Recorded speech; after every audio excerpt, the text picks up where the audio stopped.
రాష్ట్రంలో అధికారంలోకి వచ్చాం. అంతా కలిసిమెలిసి పార్టీ కోసం పనిచేయాలి. ఎక్కడా గొడవలొద్దు. గతం వేరు, ఇప్పుడు వేరు. కుమ్ములాడుకుంటున్న నాయకులకి కాంగ్రెస్ అధిష్టానం నెత్తి నోరు బాదుకొని చెబుతూనే ఉంది. కానీ ఆ నియోజకవర్గ నేతలు మాత్రం పంతాలే ముఖ్యమంటూ పెద్దోళ్ల మాటల్ని పెడచెవిన పెడుతున్నారు. పైన ఉన్న లీడర్లు మస్తు మాట్లాడతారు, కానీ గ్రౌండ్లో అలా ఉండదంటున్నారు. ఇంతకది ఏ నియోజకవర్గం, ఏంటక్కడ ప్రాబ్లం?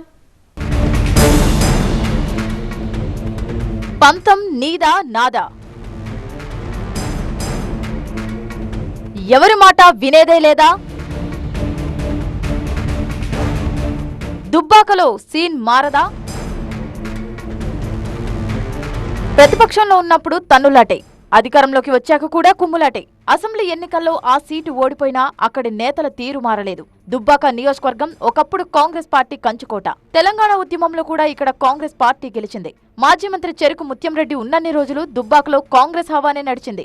ఇప్పటికీ పార్టీ కోసం తెగబడి పనిచేసే కార్యకర్తలున్నారు. అంతా బాగానే ఉన్నా నేతల మధ్య మాత్రం అగాధం పెరుగుతోంది. మొన్నటిదాకా అంటే పరిస్థితి వేరు, కానీ ఇప్పుడు పార్టీ అధికారంలోకి వచ్చింది. కానీ దుబ్బాక నియోజకవర్గంలో మాత్రం కాంగ్రెస్ లో కుమ్ములాటలు ఇంకా అలాగే ఉన్నాయి. దివంగత నేత ముత్యంరెడ్డి కొడుకు చెరుకు శ్రీనివాసరెడ్డి ప్రస్తుతం దుబ్బాక నియోజకవర్గ కాంగ్రెస్ ఇన్ఛార్జిగా ఉన్నారు. ఇదే ప్రాంతానికి చెందిన శ్రవణ్ కుమార్ రెడ్డి పార్టీకి ముఖ్య నాయకుడు. కానీ ఆ ఇద్దరికి అస్సలు పడటం లేదు. నాయకులే కాదు, వాళ్ల అనుచరులు కూడా అలాగే ఉన్నారు. చెరుకు శ్రీనివాసరెడ్డి 2 సార్లు ఎమ్మెల్యేగా పోటీ చేశారు. శ్రవణ్ కుమార్ రెడ్డి మెదక్ ఎంపీగా పోటీ చేశారు. ప్రతిసారి టికెట్ల విషయంలో వీరిద్దరి మధ్య పంచాయతీలే.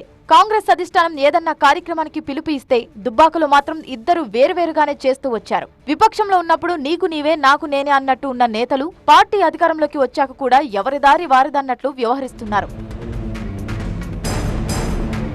కాంగ్రెస్ అధికారంలోకి వచ్చాక నియోజకవర్గ ఇన్ఛార్జ్ ఏకపక్షంగా వ్యవహరిస్తూ తమను పట్టించుకోవడం లేదని శ్రవణ్ కుమార్ రెడ్డి వర్గం ఆరోపిస్తోంది. ఏదైనా పని మీద మంత్రుల దగ్గరికి వెళ్తే మీ నియోజకవర్గ ఇన్ఛార్జిని కలవమని చెబుతున్నారట. కానీ దుబ్బాక ఇన్ఛార్జిగా ఉన్న శ్రీనివాసరెడ్డి తమను లెక్క చేయడం లేదని సీరియస్ గా ఉందట వ్యతిరేక వర్గం. దుబ్బాక నేతల మధ్య ఆధిపత్య పోరులో ఇప్పుడు ఎవరి మాట నడవాలన్న పంతం పెరుగుతోంది. ప్రభుత్వం నుంచి వచ్చే నిధులు చెరుకు శ్రీనివాసరెడ్డి సొంత మండలమైన తొగుటకే వెళ్తున్నాయని ప్రెస్ మీట్లు పెట్టి మరీ ఆరోపిస్తోందట శ్రవణ్ కుమార్ రెడ్డి వర్గం. గతంలో కూడా ఈ రెండు వర్గాలు గొడవపడి పోలీస్ కేసుల దాకా వెళ్లిన రోజులు కూడా ఉన్నాయట.